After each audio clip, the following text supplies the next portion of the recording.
आप देख रहे हैं एसडीएम न्यूज़। मैं हूँ रियाद अंसारी। इस वक्त मैं महाराष्ट्र के ऐतिहासिक शहर औरंगाबाद से बात कर रहा हूँ और आज का जो मेरे विषय है वो एक बार फिर सीए, एनपीआर और यूजीसी और हिंदू राष्ट्र। अगर मैं औरंगाबाद शहर से बात करूँ तो यहाँ पर छत्रपति संभाजी नगर, ऐसे जो मुद्दे हैं अभी हम लगातार देख रहे हैं मीडिया में और सोशल मीडिया में। पूरे भारत में एक हवा खड़े किया जा रहा है। ऐसा लग रहा है कि मानो ये प्री प्लान काम हो रहा है, एकदम प्री प्लान। इसके अंदर कोई शक की गुंजाइश नहीं रह जाती है, क्योंकि CAA ये सीधे तौर से, मैं एक बार और रिमाइंड के तौर पे कह दूँ, बांग्लादेश, पाकिस्तान, अफ़गानिस्तान, ईरान, जो भी जहाँ भी इस्लामी देश बोलो, जहाँ पर हिंदू प्रताड़ित है, जहाँ पर हिंदुओं पे जुल्म किया जाता है या वो महफूज नहीं है, ऐसे लोगों को, ऐसे तमाम पीड़ित लोगों को भारत अपने देश में लाकर उन्हें यहाँ की नागरिकता देकर अपना हिंदुस्तानी शहरी बनाने की कोशिश कर रही हैं। इसके अंदर मुसलमानों का कोई लेना देना नहीं है, दूर दूर तक लेना देना नहीं है। लेकिन ऐसा बताया जा रहा है कि सीए से मुसलमानों को ख़तरा है और सोशल मीडिया पे ये भी देखा जा रहा है कि कुछ मुसलमान नेता ये आरोप लगा रहे हैं सरकार के ऊपर कि जब आप हिंदुओं को दे रहे हैं तो मुसलमानों को क्यों नहीं दे रहे हैं। ऐसे आरोप लग रहे हैं सरकार के ऊपर। और जब ये आरोप पेपर में छप रहा है, मीडिया में आ रहा है, तो हमारा जो देश का जो 100 करोड़ हमारा हिंदू भाई है, वो कहने कि उसके दिल में एक दूरियाँ पैदा हो रही है, एक तरह की नफ़रत पैदा हो रही है। ये दूरियाँ और नफ़रत इसलिए पैदा हो रही हैं क्योंकि सबको मालूम है पूरी दुनिया में 57 इस्लामी देश है, 57 इस्लामी देश है। अब सवाल ये है कि जब मुसलमानों के 57 इस्लामी देश है तो फिर मुसलमानों को हिंदुस्तान में आने की क्या ज़रूरत है, ये सबसे बड़ा सवाल है। क्योंकि भारत अगर बाहर के जो हिंदू है, सिख है, ईसाई है, दलित है, जो भी है, अगर उनको यहाँ लाने का प्रयास कर रहा है तो इसके सिर्फ एक ही कारण है कि वहाँ पर उन पर अत्याचार हो रहा है। और ये समाचार पत्रों में भी आ रहा है, नेशनल मीडिया भी आ रहा है, और क्या हो रहा है क्या नहीं हो रहा है सबको पता है। तो कहने कि भारत मतलब इनको यहाँ ला रहा है, यहाँ बसाने का प्रयास कर रहा है। तो ठीक इसी तरह से जब इस्लामी ममालिक 57 देश है तो फिर यहाँ पर आना और भारत देश ने इनको मतलब वो करना, ये कहाँ तक अक्लमंदी की बात है, ये सोचने वाली बात है। और दूसरी बात कि लोग कह रहे हैं कि भाई मुसलमानों के साथ जातिवाद हो रहा है। सरकार ये देखिए, बर्मा में जो एक तरह का आतंक मचा था, आपने देखा है बर्मा के अंदर रोहिंग्या मुसलमान, वो भारत सरकार ने भी उनको जो है तो शरण दी, उनकी हर तरह से मदद की, सहायता की। ये नेशनल मीडिया पे बताया गया, पेपरों में छपा।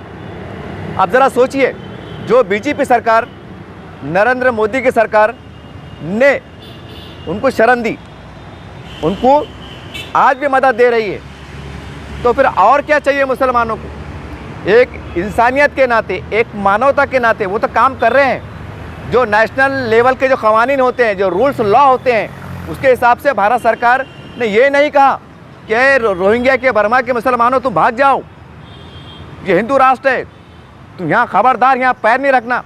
ऐसा हमारे देश ने, हमारी सरकार ने नहीं कहा, बल्कि उनके साथ मानवता का मामला किया, उनको शरण दी, उनको खाने का, पीने का, जो भी उनको एक इंटरनेशनल क़वानीन के हिसाब से, लॉ के हिसाब से जो सरकार को करना चाहिए वो सरकार ने किया और कर रही है। अब हर बात तो बोल के बताएंगे नहीं, और खुल्ला है, ऐसी बात नहीं है कि रात के अंधेरे में सरकार ने फैसला लिया है। कहने का मतलब ये है कि बाहर के जो पीड़ित मुसलमान हैं, सरकार ने उनकी भी मदद देने का काम किया है, ऐसा नहीं है। अब सवाल ये है कि जो बड़े बड़े इस्लामी राष्ट्र है, बड़े इस्लामी राष्ट्र है, वो अपने दरवाजे क्यों नहीं खोल रहे हैं। अगर कई मुसलमानों पे अत्याचार, जैसा बर्मा की बात ले लो, सऊदी अरब है, बहरीन है, कुवैत है, ईरान है, इराक़ है, ये लोगों ने बोलना चाहिए था कि आओ मुसलमानों हमारे सरजमीन पे आ जाओ, हम तुमको पनाह देते हैं, हम तुमको नेशनलिटी देते हैं, हमारा देश का नागरिक बनाते हैं, तुमको रोज़ी रोज़गार देते हैं, सब देते हैं। मुसलमान है ना, मतलब जातिवादी की बात कर रहे हैं ना। ये शब्द मैं इसलिए इस्तेमाल कर रहा हूँ कि लोग भारत सरकार को जातिवादी की नीति करार दे रहे हैं। तो 57 ममालिक जैसा भारत देश काम कर रहा है, तो आप काम क्यों नहीं कर रहे? आपको किसने रोका है? जो बड़े बड़े 10-12 देश तो ऐसे हैं मुसलमानों के कि वो वहाँ पर तेल की कुएं हैं और पता नहीं करोड़ों अरबों लोग हैं, और ज़मीन बहुत बड़ी है, आबादी बहुत छोटी है। तो तुम शरण देने का काम क्यों नहीं कर रहे? तो ये मुसलमान नेताओं को उनसे पूछना चाहिए कि तुम कैसे इस्लामी राष्ट्र के हैं, तुम कैसे इस्लाम को मानने वाले हैं, तुम कैसे धर्म को मानने वाले हैं। कि कहीं जैसा बर्मा में हुआ था, ये सैलाब आ जाते या कुछ तरह के मसले आ जाते, तो ऐसी हालात में कम से कम टेम्परवरी एक मानवता के आधार पर अच्छे लेवल पर या नागरिकता देने का काम आप क्यों नहीं करते हैं? ये शर्म से डूब मरने वाली बात।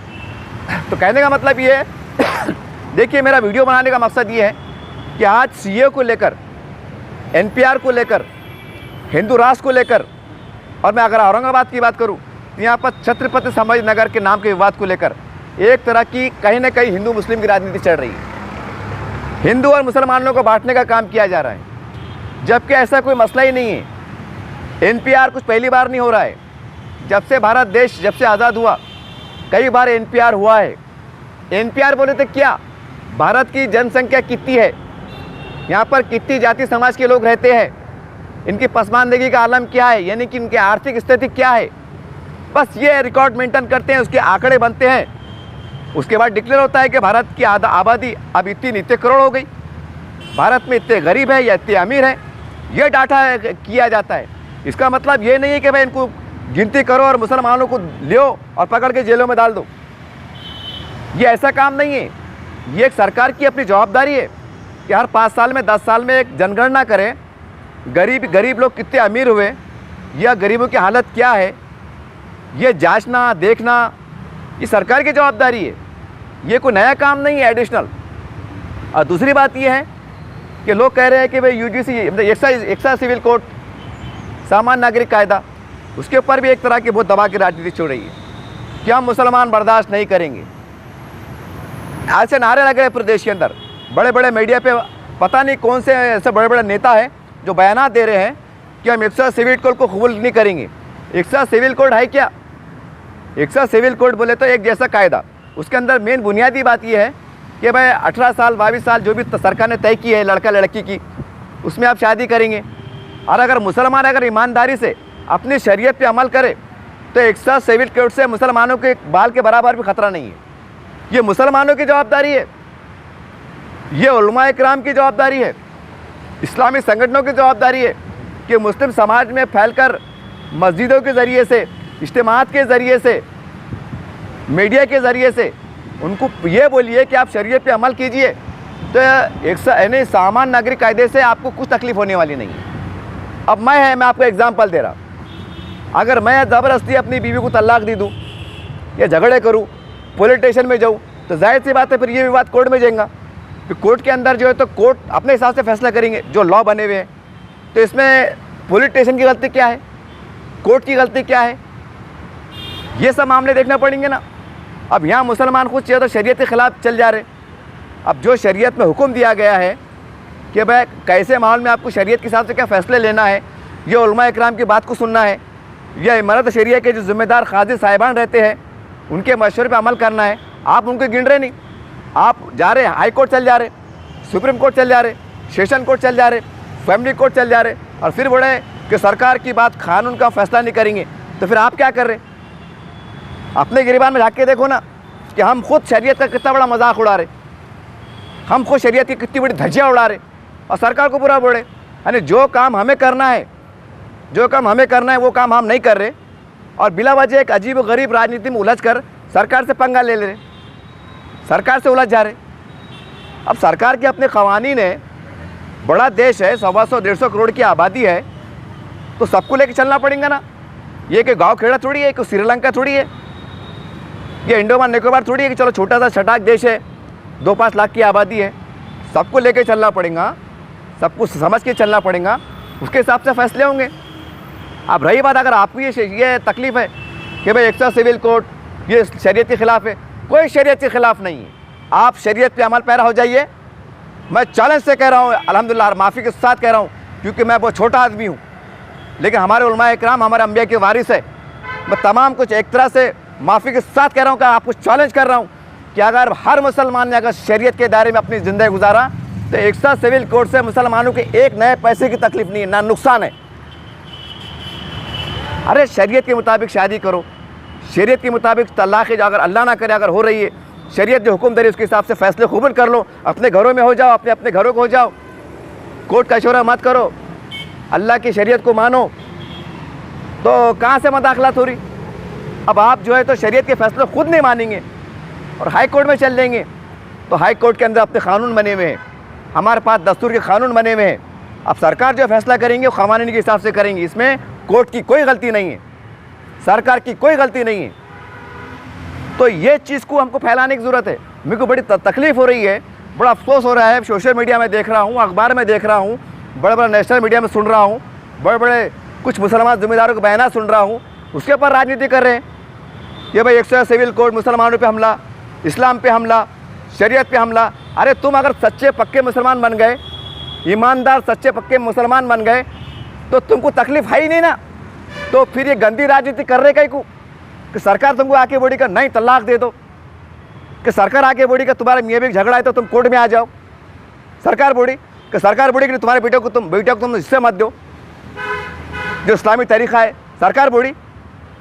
अरे जब तुम्हारे पास पूरा सिस्टम मौजूद है और जब आप बड़े फ़ख्र से बोलते हैं कि इस्लाम मज़हब ऐसा है कि इसके अंदर पूरा इस्लामी ज़िंदगी का निज़ाम छुपा हुआ है, चप्पे चप्पे पे रहबरी है, और जब चप्पे चप्पे की रहबरी आप कर लेते हैं, ना विवाद होगा, ना झगड़ा होगा, ना सरकार से हम टकरेंगे, ना क़वानीन से हम टकरेंगे, सब शांति मामला चलेगा, हम भी महफूज रहेंगे, समाज भी महफूज रहेगा, देश में भी एकता भाईचारे बनी रहेंगी। तो इसके ऊपर काम क्यों नहीं कर रहे कि भाई इसके अगर ये बला हम पे नहीं आना तो मुसलमानों को क्या करना पड़ेगा? इसके ऊपर बयानबाजी नहीं करते इस्लामी माशरे के ऊपर कि भाई अगर 100 सिविल कोड आ रहा है तो मुसलमानों को चाहिए कि वो शरीयत के पाबंद रहे, अपने मसाइल को जो है तो शरीयत की रोशनी में हल कर ले, बात ख़त्म हो गई। कहाँ से मदाखलत हो रही? कहाँ से मदाखलत हो रही? हमारी जवान बेटे की उम्र 33 साल हो जा रही, वहाँ तुम्हारा दिमाग काम नहीं कर रहा कि अभियान चलाए कि भाई अपने अपने घरों में, ख़ानदान में, तुम्हारे ख़ानदानों में जो भी अलग अलग बिरादरी रहती है, अंसारी है, मोमिन है, तमोली है, खान है, सैयद है, पठान है, बागबान है, इनके सरबराहों से अपील करो कि भाई अब तुम्हारे बिरादरी में जो बच्ची की उम्र 25-30 साल जवान हो जा रही या कोई जवान बच्ची की उम्र ढल जा रही, तो उनकी शादी की हम शादी फ़िक्र करें, उसके बाद दिमाग काम नहीं कर रहा, उसके पर काम नहीं कर रहे। बस शरीयत में मदाखलत, इस्लाम ख़तरे में है, मुसलमान ख़तरे में है। अरे हद होती ना यार, ये हद होती ना। अरे बिछड़ी जाति समाज के लोग, आदिवासी लोग, जिसको लोग हम बिछड़ा कहते थे, वो आज पढ़े लिखे काबिल होकर ऐसी बात सलाहियत बात कर रहे, शौर के साथ ज़िंदगी गुजार रहे। और यहाँ बड़े बड़े मुसलमान नेता, हालांकि सब मालूम है, लेकिन थोड़े से मफाद के वास्ते पूरे मुसलमानों का बांध काम कर रहे। ये ज़रा एहसास नहीं हो रहा कि 25 करोड़ मुसलमान है कि इसके असरात क्या पड़ेंगे, कि 100 करोड़ हमारे हिंदू भाइयों के दिलों पे, उनके दिमाग पर उसका कितना भयानक असर गिरेगा, ये ज़रा सोच रहे नहीं। बस अपना बंगला, अपनी सोच, अपनी गाड़ी, अपनी लीडरशिप, और बस वाह वाह, मुसलमान मरता मरे, जीता जिए, कोई एहसास नहीं। हद होती ना, ये हद होती ना। और ऐसा नहीं कि मैं इल्ज़ाम लगा रहा आप पे, सबूत के साथ दे रहा हूँ, सबूत पेश कर रहा हूँ। लगाइए डिबेट, इतना शौर है। मैं बोलता कि कैसा 100 सिविल कोड से मुसलमान ख़तरा नहीं है, मैं आपको साबित करता। हद होती ना मुसलमान को गुमराह करने की, हद होती ना। मैंने मिसाल दिया ना, अब मैं है, मेरी बेटी की शादी हो गई, अब कुछ आप जवई में उसमें अनबन हो गई, अब अगर मैं पुलिस स्टेशन जाऊँगा, साहब उसको अंदर करो, उसको सड़ा दो, उसको मैं झूठे सच्चा कर उस पर आरोप लगाऊंगा कि मेरे जवई ने 1 लाख मंगाया, सोने के जेवर मंगाया, डालो साहब उसका बांध काम करो, उसको सड़न दो उसको। अगर मैं जाके ऐसा झूठी शिकायत दर्ज कराऊंगा तो जाहिर सी बात है पुलिस तो अपना काम करेंगे ना मेरी शिकायत के आधार पर, और वो केस जाके फिर मतलब सेशन कोर्ट में जाएगा, कोर्ट में जाएगा, फिर कोर्ट में उस मैंने जो आरोप लगाया तो उसके हिसाब से सज़ा होंगी, फैसले होंगे। अब फिर तुम क्या बोले कि हमारे शरीयत में मदाखलत होती? कहाँ से मदाखलत हो रही? अगर हमारे घर के मसले हम घर में बैठ के हल कर ले, कोर्ट कचहरी ना करें, जबकि सरकार खुद बोली अरे बाबा तुमने क्या धंधे लगाए, ये उठे छुटे आ जा रहे, क्योंकि लाखों करोड़ों जोत पेंटिंग में सरकार खुद बोली, पुलिस महकमा खुद बोला कि तुम्हारे आपसी विवाद आपस में बैठ कर सुलझा लो, पुलिस डिपार्टमेंट बोल रहा, सरकार बोली, कोर्ट के जो बड़े बड़े अधिवेशन थे कि भाई समझौता कर लो। कहने का मतलब क्या है? अब रहा हिंदू राष्ट्र की बात, अब हिंदू राष्ट्र के ऊपर भी वाह विचार चल रहा कि भाई 24 के बाद हिंदू राष्ट्र बन जाएगा, स्टेज पे भाषण शुरू हो जा रहे, मीडिया पे इसके ऊपर चल रहा कि ये हिंदू राष्ट्र बनाने जा रहे हैं, ये ऐसा हो रहा है, ये वैसा हो रहा है। अरे भाई ये हिंदू राष्ट्र पहले से था, ये आज भी है, अब ये हिंदू राष्ट्र है। फ़र्क सिर्फ इतना है कि पहले डिक्लेयर में नहीं था, पहले डिक्लेयर में नहीं था। फ़र्क इतना होगा कि अब डिक्लेयर हो जाएगा आने वाले वक्तों के बाद। और इसमें कोई हैरत की बात नहीं है, कोई भी हैरत की बात नहीं है, क्योंकि अब सबको अपना धर्म प्यारा है।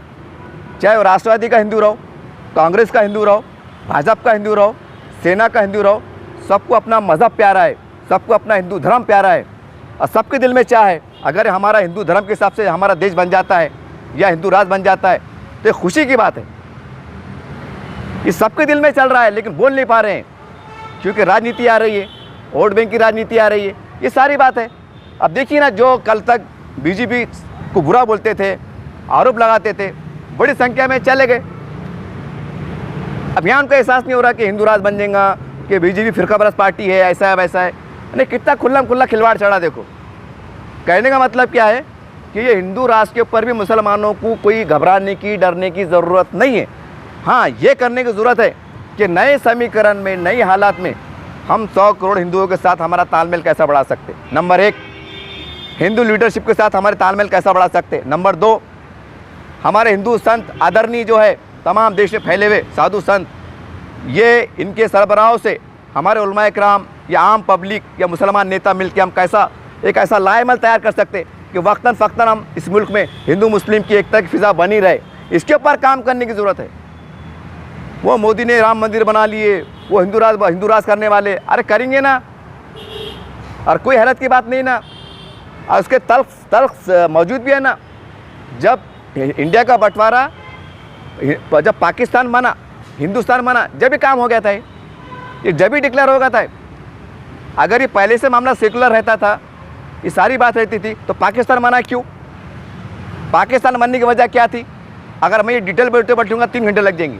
और सबको लगभग मालूम है, जब पाकिस्तान को मज़हब के नाम पे बन गया, यानी मुसलमानों ने अलग ले लिए। अब अगर आज का हिंदू 75 साल के बाद अगर वो जागा है, अगर वो कह रहा है कि नहीं अब हमको अब हिंदू राज बनाना है, तो कोई हैरत की बात नहीं है। क्यों, तुमने जैसे भी जो वहाँ के हालात रहेंगे, जो भी हालात रहेंगे, हम तो पैदा भी नहीं हुए थे, लेकिन हमारे जो बड़े जिम्मेदार थे, उलमा थे, सियासी लीडर थे, सामाजिक कार्यकर्ता थे, जो भी थे, जो भी हमारी क़यादतें थी, जब आपने मुसलमान के नाम पर, इस्लाम के नाम पर बंटवारा कर लिए, हरा झंडा लगा दिए, चांद तारा ले लिए, ला इलाहा इल्लल्लाह मोहम्मद रसूलुल्लाह, पूरी दुनिया देख रही, एक इस्लामी राज बन गया, तो अब ये बोले कि हिंदू राज बनाना है, इसमें हैरत की क्या बात है? हैरत की क्या बात है? अरे ये पहले से था। फ़र्क क्या था? और ये तमाम जो सेकुलर लीडर हैं, ये उनको भी मालूम था, तमाम देश के बड़े मुसलमान नेता, ये उनको भी मालूम था कि हम हिंदू राष्ट्र में जी रहे हैं और हमारा देश आहिस्ता आहिस्ता हिंदू राष्ट्र की तरफ जा रहा है। ये सबको मालूम था, सब देख रहे थे, लेकिन सब खामोश थे। क्यों खामोश थे? क्योंकि ऐलान नहीं हो रहा था। अब चूँकि ऐलान होने की बारी आई है कि 24 के बाद ही शायद हो सकता है कि बहुमत के साथ अगर हिंदू राष्ट्र बन जाए, तो अब ये चिल्ला पुकार कर रहे हैं। जबकि कई कार्यक्रम, मैं आपको एक ही मिसाल दूंगा, इससे पहले मैंने बताया था, आज भी कई सरकारी कार्यालयों में जाके आप देख सकते हैं कि हमारे मतलब देवी देवताओं की फ़ोटो लगी हुई है। हमारे कई सरकारी अधिकारी कर्मचारी जाते हैं, ऑफिस में जाते हैं, पूजा अर्चना करते हैं, अगरबत्ती लगाते हैं, फूलों की मालाएं चढ़ाते हैं। देखिए, हमारा विरोध नहीं है, मैं कुछ उसको खिलाफत के हिसाब से बात नहीं कर रहा, सिर्फ आपको एहसास दिला रहा हूँ। कई सरकारी कार्यालयों में जाके देखो आप, वहाँ मंदिर बने हुए हैं, कई अगर उद्घाटन होते हैं तो नारियल फोड़ा जाता है, कई अगर बड़े कार्यक्रम का शुभारंभ होता है तो दीप जलाते, ऐसा करते आपने देखा है। कई बड़े बड़े मुसलमान नेता भी दीप जलाते हैं, कई बड़े बड़े मुसलमान नेता भी नारियल फोड़ते हैं। कोई नारियल फोड़ना क्या है? ये क्या है? ये कोई धर्म में है कि नहीं है? ये कहीं ना कहीं हिंदू धर्म की एक शाख है।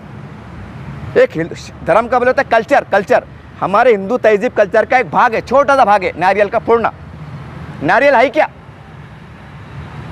नारियल मुसलमान भी फोड़ता, मुसलमान बोले तो मुसलमान नेता फोड़ते, कहीं देखा होगा आपने उद्घाटन के मौके पर। वह एहसास नहीं होता कि नहीं यार, ये फिर मेरे मज़हब में तो ये है ही नहीं, फिर मैं ये काम क्यों करूँ, चिराग कहीं को जलाऊँ? या कई हमारे बड़े बड़े जो होती जयंतियाँ मनाई जाती हैं, वहाँ फूलों के हार डालते, वहाँ फूलों के हार डालते और खड़े रहते। ऐसा मुसलमान नेता की बात कर रहा मैं। और यहाँ अबू कलाम आज़ाद की जयंती मनाते तो इक्का दुक्का देखते फ़ोटो लगाते, वरना मुसलमान बोलते नहीं इस्लाम में तस्वीर बनाना हराम है, तस्वीर रखना भी हराम है। यहाँ हिसाब से शरीयत के बीच में ला लेते और जाके बराबर दूसरे जो नेता हमारे हैं आदरणीय, हमारे देश के शहीद जो भी है जिन्होंने हिंदू मतलब देश की लड़ाई में हिस्सा लिया आज़ाद कराने में, बराबर उनकी जयंती पे फूल माला चढ़ाते। ये फूल माला चढ़ाना क्या है, क्या है? और कई मुसलमान नेता चढ़ाते, कोई हैरत की बात नहीं। कई देखो आप 15-20 साल में बराबर जाते शरीक रहते। तो भाई जब मिल के काम कर रहे, जब हिंदू रिवाज कल्चर के हिसाब से कुछ हाँ सब नहीं कुछ रिवाज में ढल के काम कर रहे, तो फिर हिंदू राष्ट्र का विरोध क्यों कर रहे? विरोध क्यों कर रहे? ये सोचो कि हमारे 100 करोड़ हिंदू भाई, हमारे हिंदू लीडरशिप जिसमें आरएसएस है, बजरंग दल है, विश्व हिंदू परिषद है, ये सरबराह है, ये बड़े जिम्मेदार है। इनसे हम तालमेल बढ़ाओ कि साहब आप बड़े हैं, सरकार भी आपकी बात को सुनती है, हम 25 करोड़ मुसलमान हैं, हम चाहते हैं कि हम एक खुशगवार माहौल बनाएं, एकता का माहौल बनाएं। इसके ऊपर काम करो, इसके ऊपर काम करो, राह तलाश करो कि हम एक कैसा माहौल तैयार कर सकते, कैसा एक हम वक्त तैयार कर सकते तमाम मसलकों पे मुश्तमिल, जिसमें तबलीगी, देवबंदी, क्या क्या सुन्नी, अम्मुक ढम्मुक सब ये मिल के हम एक पैनल तैयार करो।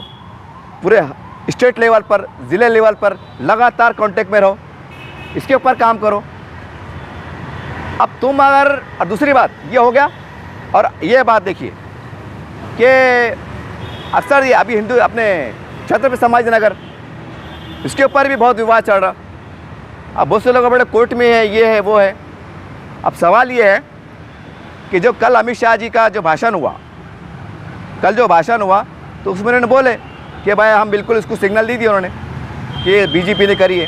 अब कल को अगर वो केंद्र के अंदर एक कानून के फ्रेम में रहकर अगर बिल पास कर देते हैं, एक कानून पास कर देते हैं और इसका नाम बदल जाता है, तो आप क्या करेंगे? आप क्या करेंगे कि राजनेता राजनीति छोड़ देंगे, संन्यास ले लेंगे? नहीं, अब अभी संभाजी नगर होगा। अब हमारा ज़मीर गवारा नहीं कर रहा कि संभाजी नगर नाम से हमने कोई इलेक्शन का टिकट फॉर्म भरना, हमारा दिल गवारा नहीं कर रहा। अब हम इलेक्शन नहीं लड़ते। अब ऐसा करेंगे नहीं, बाद में फिर हल्लू से मीठे मीठे बातें करेंगे, नहीं ना अपने लड़े ना, अपने कोशिश करें ना, अब क्या कर सकते हैं, अब सरकार उनकी है, ऊपर वही बैठे हुए हैं, अब तो मानना पड़ेगा ना अपने को, अब क्या करते हैं, चलो जान दो बोलो। तो आपने ये हल्लू से भी बोलेंगे, जान दो संभाजी नगर बोलने में क्या जाता, दिल में तो औरंगाबाद है। तो काफ़ी लोगों ने बोले करके बोला, कुछ लोगों ने बोले अरे अंदर साहब अगर हो भी गए ना, बोले तो क्या बोले, अपने दिल में तो बोले औरंगाबाद है ना, बोले मतलब एक तरफ ऐसे भी बोले, एक तरफ ऐसे भी बोले। यानी कि जो बड़े बड़े मसले हैं हमारे, मुसलमानों के आरक्षण के मसले हैं, विकास के मसले हैं, डेवलपमेंट के मसले हैं, वक्फ बोर्ड के जायदाद को बचाने के मसले हैं, वहाँ आवाज़ नहीं उठा रहे, वहाँ आवाज़ नहीं उठा रहे। एक नाम छत्रपति संभाजी नगर, उसको बचाने के वास्ते पूरी राजनीता मुसलमान नेता छोटा बड़े से बड़ा सक्रिय है। जब भी तारीख आती है संभाजी नगर की, लोग फिक्रों में आ जाते, फ़ोन के ऊपर लगाते, फ़ोन पे बात करते, वकीलों से बात करते, सारी बात होती। लेकिन अफसोस कि जिस वक्फ बोर्ड के ज़रिए से लाखों हज़ारों मुसलमानों की ज़िंदगी संवरने वाली है, बाज़ आबादकारी होने वाली है, उनका डेवलपमेंट होने वाला है, वहाँ कोई लड़ाई लड़ता नहीं कि आज फला लीडर ये तो वक्फ बोर्ड में खड़ा हुआ है, वक्फ बोर्ड का अपडेट क्या आता है, जालना रोड की ज़मीन का केस का क्या होता है, या फला ज़मीन का क्या होता है, या फला ज़मीन का क्या होता है। कोई बोलने को तैयार नहीं है, कोई बोलने को तैयार नहीं है। मैं बड़े माफ़ी के साथ कह रहा हूँ कि अगर कल इस छत्रपति संभाजी नगर हो जाता है, अगर हो जाता है तो मुसलमानों का नुकसान क्या होने वाला है, नुकसान क्या होने वाला है। ये मैं आपको चुपते सवाल कर रहा हूँ, आपको थोड़ा गुस्सा आ रहा हूँ, अरे बोलेंगे जनाब ऐसी कैसी बात कर रहे, ये तो हमारे शिनाख्त का मसला है। हाँ, तो मैं आपको यही बोल रहा हूँ कि जब आप कह रहे शिनाख्त का मसला है, तो वक्फ बोर्ड की जायदाद है जो गरीब मिस्किन की है, क्या ये हमारी शिनाख्त जुड़ी हुई नहीं है? दरगाहों के अल्लाह वालों के नाम पे ज़मीन है, जो हमारी अल्लाह के नाम पे ज़मीन जो मिली हुई थी, क्या वो हमारी शिनाख्त नहीं है? क्या खबरस्तानें हमारी शिनाख्त नहीं है? कई मस्जिद वीरान पड़ी हुई तबाह हो रही है, क्या वो हमारी शिनाख्त का मसला नहीं है? हज़ारों लाखों बेटियां गुर्बत के मारे धर्म परिवर्तन कर रही है अपनी स्व इच्छा से, कोई दबाव से नहीं है, क्या ये हमारी शिनाख्त का मसला नहीं है? नहीं है। खाली एक नाम एक नाम के वास्ते इतना आपको जलाल आ रहा है, इतना गुस्सा आ रहा है, इतनी राजनीति कर रहे हैं, यहाँ क्यों नहीं बोल रहे आप? कौन से मुंह में लड्डू लेके बैठ गए? इसके ऊपर लपकशाही क्यों नहीं करते?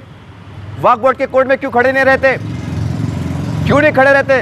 कोर्ट में क्यों नहीं आते? हमारी माँ बहनें आ रही हैं, लड़ रही, झगड़े, वहाँ सुलह समझौता कराने का काम क्यों नहीं करते? ये सारे मसले बहस क्यों नहीं करते? यहाँ रात दिन काम क्यों नहीं करते?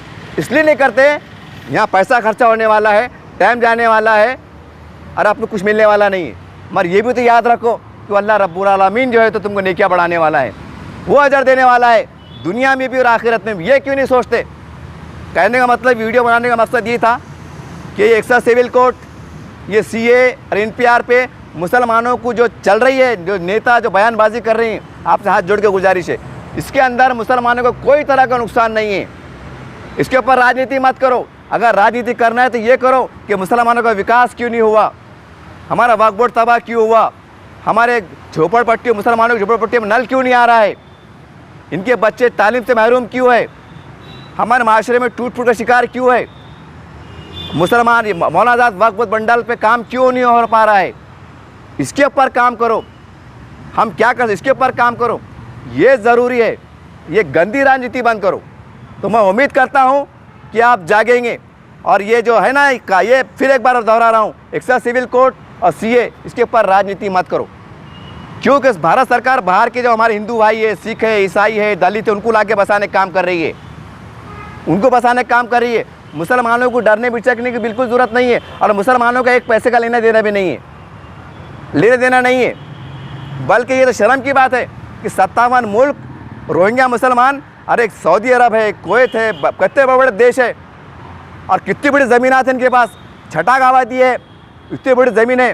क्या ये बोल नहीं सकते कि आओ तुम परेशान है, समंदर में क्यों डूब के मर रहे हो, हमारे पास आ जाओ, तुम कलमे के शरीक है, हमारे पास आओ, हम तुमको कानून के हिसाब से, इंटरनेशनल कानून के हिसाब से तुमको एक सुविधा देते हैं, तुमको यहाँ के नागरिक बनाते हैं। इसके ऊपर आवाज़ नहीं उठाते, इसके ऊपर आवाज़ नहीं उठाते। मैं एक मिसाल देता हूँ, आज इजराइल फ़लस्तीन में बमबारी कर रहा है, अल्लाह खैर का मामला करे, अल्लाह से दुआ है कि वो जंग बंद हो जाए, तो पूरी दुनिया का मुसलमान में हलचल है। हिंदुस्तान के मुसलमानों में भी गुस्सा पाया जा रहा है। हिंदुस्तान का मुसलमान रोड पे आ गया है, कई बार धरने जुलूस निकले और ये ऐलान, ये नारा लगा रहे, तेरा मेरा रिश्ता क्या, ला इलाहा इल्लल्लाह। बमबारी कहाँ हो रही है? फ़लस्तीन में। शहीद कहाँ हो रहे? फ़लस्तीन में। यहाँ का मुसलमान रोड पे।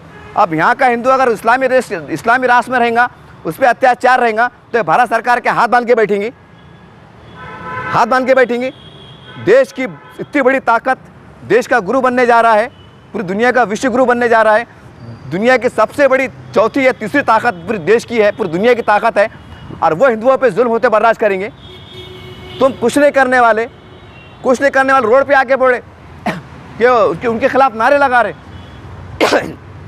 सरकार को निवेदन दे रहे कि जंग रोकी जाए। यहाँ बमबारी हो रही क्या? यहाँ के मुसलमान मर रहे, शहीद हो रहे? नहीं, वहाँ हो रही। तुमको दर्द क्यों हो रहा? इसलिए हो रहा है कि समाज का रिश्ता है, कलमे का रिश्ता है, इंसानियत का रिश्ता है, ये रिश्ता है। तो उनका भी रिश्ता है ना हिंदू का। इसमें फिर अब उसमें हो रहा क्या, जब तुम इसका विरोध कर रहे ना, तो 100 करोड़ लोग दिल में एक नफरत पैदा हो रही कि यार हमारे हिंदू भाई को जब वहाँ परेशान है, पाकिस्तान में, बांग्लादेश में, वहाँ अत्याचार हो रहा, धर्म परिवर्तन कर दे रहे, वहाँ वो सांस ले नहीं पा रहे, उन पर अत्याचार हो रहा। अगर भारत देश अगर हमको पनाह दे रहा है, हमारे हिंदू भाइयों को बसाने का काम कर रहा है, कि 25 करोड़ मुसलमानों के पेट में तकलीफ क्यों हो रही, ये नेताओं को तकलीफ क्यों हो रही, उनकी दिल में नफरत पैदा हो रही है। एक तो इस्लामी राष्ट्र में उनके साथ क्या हो रहा है, आंखों से देख रहे। उसके बाद अगर यहाँ की सरकार अगर दे रही, तुम्हारे से पैसे मांग रहे, क्या हो, क्या मुसलमान नेता से पैसे मांग रहे, क्यों फला साहब 5 लाख का चेक दो ना, हमारे हिंदू भाई आ रहे, मदद करो ना। तुमको मदद मांग रहे, तुमको सदका खैरात मांग रहे, क्या सरकार अपने दम पे लाके उनको बसाने का काम कर रही, तो तुम एड़े चाले कर रहे क्या को? और 100 करोड़ लोगों से, मतलब 100 करोड़ हिंदू के वास्ते मतलब नफरत का माहौल बनने क्यों दे रहे? एक तरह से आप दुश्मनी पैदा क्यों कर रहे? अरे सब नहीं कर रहे, कि चंद मुट्ठी भर देश के जो मुसलमान नेता है ये वो कर रहे हैं। और क्यों कर रहे हैं? सिर्फ राजनीति के वास्ते, वोट बैंक के वास्ते। अरे लानत हो ऐसी राजनीति पर, कि जो सड़ी राजनीति पर, जो 1-2 सीट के वास्ते, जो अपनी राजनीति के वास्ते लाखों मुसलमानों की ज़िंदगी से खेल रहे, उनको खपाने का काम कर रहे। क्योंकि आपकी वजह से क्या होगा, धीरे धीरे ऐसा जहरीला माहौल तैयार हो जाएगा, अल्लाह ना करे अल्लाह ना करे अगर दंगे फसाद होंगे ना तो गरीब मुसलमान मारा जाएगा। गरीब मुसलमानों की बस्ती में आग लगेंगी, उनकी दुकानें लूटी जाएंगी, जलाई जाएंगी, गोलियां चलेंगी। पुलिस तो बोलेंगे हमने लाइन ऑर्डर संभालने के लिए गोलियां चलाई। पुलिस का बयान ये आता है कि शहर का माहौल ख़राब हो रहा था, हमने लाइन ऑर्डर बनाने के वास्ते गोलियां चलाई। अब क्या करते तुम? किसके बाप का क्या जाएगा? गरीब मुसलमान मारा जाता है। गरीब की मेरी माँ, मेरी बहन की बेटी की इज्जत पामाल होती है। मुसलमान लीडर कुछ जाता नहीं है। मैं जाते थे औरंगाबाद की मिसाल दूँ, किराड़पड़े के अंदर राम मंदिर बाहर एक जो झगड़ा हुआ था, उसमें एक शेख मुनीर साहब की जान गई थी, पेपरों में आया था, गोली लगी थी। औरंगाबाद में कितने बड़े मुसलमान लीडर है ना? उसके ऊपर कुछ लपकशाई हो रही कि भाई उनको इंसाफ क्यों नहीं मिला, कि हम नुमाइंदगी करेंगे, क्या इंसाफ दिलाएंगे, लेकिन नहीं, खामोशी इख्तियार कर लिए। वो तो अच्छा हुआ उस टाइम जो है तो वो रमज़ान का महीना था, तो ज़कात खैरात से थोड़ी बहुत मतलब अखलाकी तौर से इमदाद हो गई, और रमज़ान के महीने के आड़ में काम हो गया। अगर रमज़ान नहीं रहता था तो मदद भी नहीं होती थी। मैं आपको एक मिसाल दे रहा, किसके कुछ जाता नहीं साहब, जाने वाली की जान चल जाती। जाओ शेख मुनीर घर पे पूछो, वो बहन से पूछो कि बहन तेरा शोहर का इंतकाल होगा, तेरे दिल पे क्या बीत रही है। वो मासूम बच्चे जो 17-18 साल के नौजवान बच्चों से पूछो कि है बच्चों तुम्हारा बाप दुनिया से चला गया, जो हाथ मजदूरी करता, तुम्हारे दिल पे क्या बीत रही है, आज तुम्हारे घर में क्या चल रहा है, दूध को पैसे है कि नहीं, अनाज के पैसे कि नहीं, कोई पूछने को तैयार नहीं। अरे तुम एक मामूली से आदमी को इंसाफ दिला नहीं सकते, उसको खड़े नहीं कर सकते इंसाफ। देखो ये मिसाल वहाँ नहीं कर सकते, और चले 25 करोड़ मुसलमानों की बात, बोलते ना चिराग तले अंधेरा, बोलते ना घर में खाने को नहीं यार, नानी माँ पूरियाँ बना रही, वो लफड़ा चल रहा है हमारे पास। मेरा वीडियो बनाने के एक ही मकसद है कि मुझे ऐसा ज़ाती तौर से लगता है कि मेरे 25 करोड़ मजलूम जो मुसलमान है, आम मुसलमान, जिसको राजनीति से कोई लेना देना नहीं, उस पर बला आने वाली है, मुसीबत आने वाली, तुम्हारे बोल बचन से, तुम्हारे जहनीत से, तुम्हारी गैर अखलाकी गैर सियासी जो बयानात आ रहे हैं, उससे हम मुसीबत में आने वाले हैं। तो ख़बरदार हो जाओ और अल्लाह से डरो। साठ गांठ कर लो, रात के अंधेरे में कुछ भी करो, लेकिन ऐसे बयानात मत दो जिससे हमारा कुछ होने वाला नहीं है। और कोई मुसलमान ख़तरे में नहीं है, हर चीज़ खतरे में। अगर ख़तरे में मुसलमान है तो जो लोग हमारे हिंदू भाइयों की दिल आज़ारी करते हैं, उनके दिल में गलत फहमियाँ जो तो पैदा करते हैं, ये लोग हैं असल में, इनकी वजह से मुसलमान देश का परेशान है। सच्चाई ये है, अखबारात उठा के देख लो, बड़े बड़े दानिशवर के बयान सुन लो, ये है असल वजह। इस पर हमको कंट्रोल करने की ज़रूरत है। तो मैं उम्मीद करता हूँ कि बड़े संजीदगी के साथ, नए हालात के अंदर, बड़े सब्र तहम्मुल के साथ, और हर मामले का इलाज अपने में नहीं है, अल्लाह पे छोड़ो। जो कोशिश करना है अच्छे अंदाज से कोशिश करो। अल्लाह रब्बुल आलमीन, हमारा एक अल्लाह पे ईमान है कि अल्लाह ताला तू राह खोलने वाला है। हमने पूरी कोशिश की, अच्छे अंदाज से की, पुरअमन तरीके से की, लोग शायद मदद से की। अल्लाह तू हमारी मदद कर, उनकी दिलों में रहम पैदा कर, हमारे लिए राहों को आसान कर कि हम 2 वक्त की रोटी कमा के जी सके, अच्छे से जी सके। ये हालात करने की ज़रूरत है, ऐसा माहौल बनाने की ज़रूरत है ताकि हमारे देश में हिंदू मुस्लिम एकता बड़ी मजबूती के साथ परवान चढ़े और कोई गरीब का नुकसान ना हो। इसकी हमें कोशिश करना चाहिए। और बड़े लोगों से गुजारिश है कि अल्लाह ने आपको नवाजा है, आप लखपति करोड़पति है, अगर आज आपने राजनीति से अगर जो किनारा कशी कर लिए, दूरी इख्तियार कर लिए, तो आप ज़िंदगी भर आपके 2-3 नस्लें बैठ के खाने वाली है। खुदा गरीब मुसलमानों पे। और एक मज़हब के आड़ में राजनीति मत करो। तुमको क्या करना है करो, किससे हाथ मिला लो, पैर मिला लो, सर मिला लो, क्या क्या मिलाना सब मिला लो, लेकिन ऐसी हरकत मत करो कि हम गरीब मुसलमानों पर बला आ जाए और हम परेशान हो जाए। क्योंकि तुम तो जहाज़ों में घूमने वाले हैं, तुम तो हेलीकॉप्टर में घूमेंगे, सिक्योरिटी गार्ड में घूमेंगे। हमारा क्या होगा? इसके जिम्मेदार आप है, क्योंकि आपके बोल बचन से माहौल ख़राब हो रहा। तो उम्मीद करते हैं कि आप जागेंगे और बड़े सब्र तहम्मुल के साथ और ठंडे मिजाज से, बड़ी हिकमत के साथ चलेंगे। यह आज वक्त हालात की ज़रूरत है। देखते रहिए आप SDM न्यूज़ चैनल। जय हिंद, जय महाराष्ट्र।